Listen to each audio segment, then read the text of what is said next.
नमस्कार छात्रों, आज हम हिंदी भाषा सेतु का पाठ 4 की जो कविता है आ रही रवि की सवारी, इसका अभ्यास पढ़ेंगे। सबसे पहले आपको शब्द भंडार पढ़ना है और इसको आपको अपनी नोटबुक में लिखना भी है। जैसे कुसुम फूल या तो पुष्प, विहग मतलब होता है पक्षी, चारण मतलब होता है भाट, अनुचर नौकर, तारक तारे, कीर्ति यश प्रसिद्धि ख्याति। ये आगत शब्द हैं। आगत शब्द का मतलब जो शब्द हिंदी भाषा में दूसरी भाषाओं से आए हैं उसको आगत शब्द कहते हैं। इसे आपको केवल पढ़ लेना है, आगत शब्द को केवल पढ़ना है। पोशाक फारसी शब्द है, फौज अरबी शब्द है, राह जो है फारसी शब्द है। वर्तनी वैभिन्य, इसको भी आपको केवल पढ़ लेना है। इसे मानक वर्तनी प्रचलित वर्तनी लिखा है। संपूर्ण मानक ये है और प्रचलित रूप में इस तरह लिखते हैं।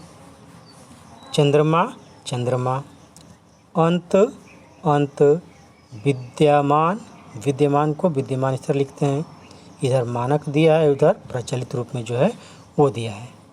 इधर भी कुछ शब्द दिए हैं, जैसे किंतु, किंतु को मानक ढंग से इस तरह लिखते हैं और प्रचलित रूप में ये चलता है किंतु। बंदी इस तरह है, प्रचलित रूप इसका मानक रूप है ये, और प्रचलित में ये बंदी है। बहुविकल्पीय प्रश्न, अगर आपके पास बुक है, किताब है, तो बहुविकल्पीय प्रश्न को अपने बुक पर ही टिक कर सकते हैं। अगर नहीं होगी तो आपको लिखना पड़ेगा। बहुविकल्पीय प्रश्न, सही विकल्प चुनें। इस कविता की विशेषता क्या है? तो सूर्योदय का वर्णन। आ रही रवि की सवारी कविता के कवि कौन हैं? तो हरिवंश राय बच्चन। थर्ड है, विहग बंदी और चारण गा रहे कीर्ति गायन। इन पंक्तियों में कवि क्या दिखाना चाह रहा है? तो सूर्योदय के समय चिड़ियों का गान। चौथा है, रात का राजा किसे कहा गया है? चंद्रमा को। पांचवा है, चंद्रमा को भिखारी क्यों कहा गया है? उत्तर क और ख दोनों होगा। ये सभी प्रश्न उत्तर आपको अपनी कॉपी में लिखना है। पहला है, ये लघुत्तरी प्रश्न है। आ रही रवि की सवारी कविता में किस समय का वर्णन है? तो उत्तर होगा आ रही रवि की सवारी कविता में प्रातः काल का वर्णन है। अगला है, क्या सूर्यास्त के समय भी ऐसा वर्णन उचित होगा? आ रही रवि की सवारी कविता के आधार पर बताइए। उत्तर होगा सूर्यास्त के समय ऐसा वर्णन उचित नहीं है। प्रश्न नंबर 3 है, सूर्य और चंद्रमा की तुलना किस प्रकार की गई है? आ रही रवि की सवारी कविता के आधार पर बताइए।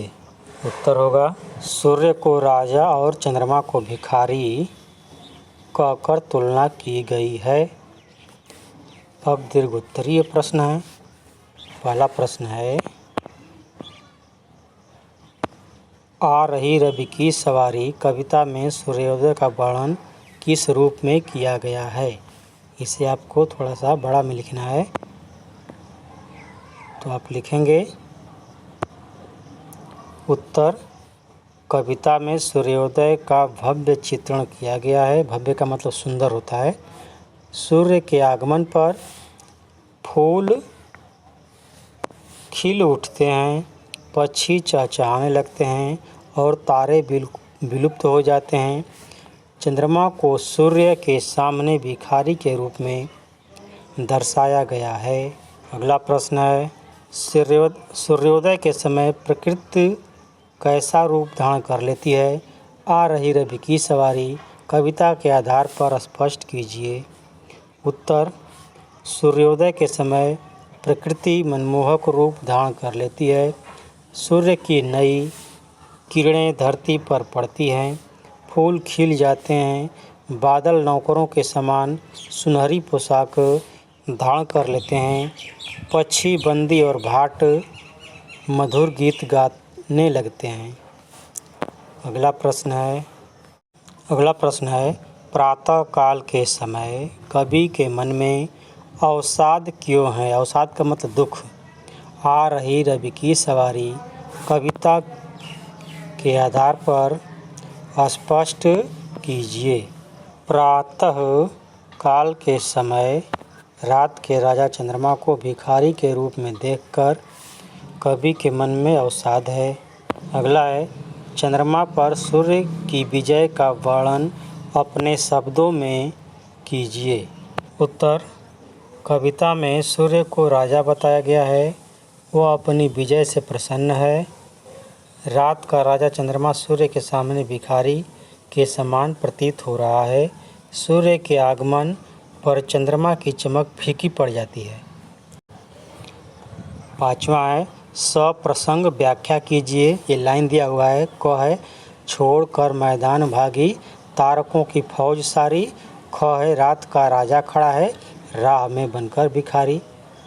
इसको सप्रसंग लिखना है तो क है छोड़कर मैदान भागी तारकों की फौज सारी। इसको लिखेंगे प्रसंग में।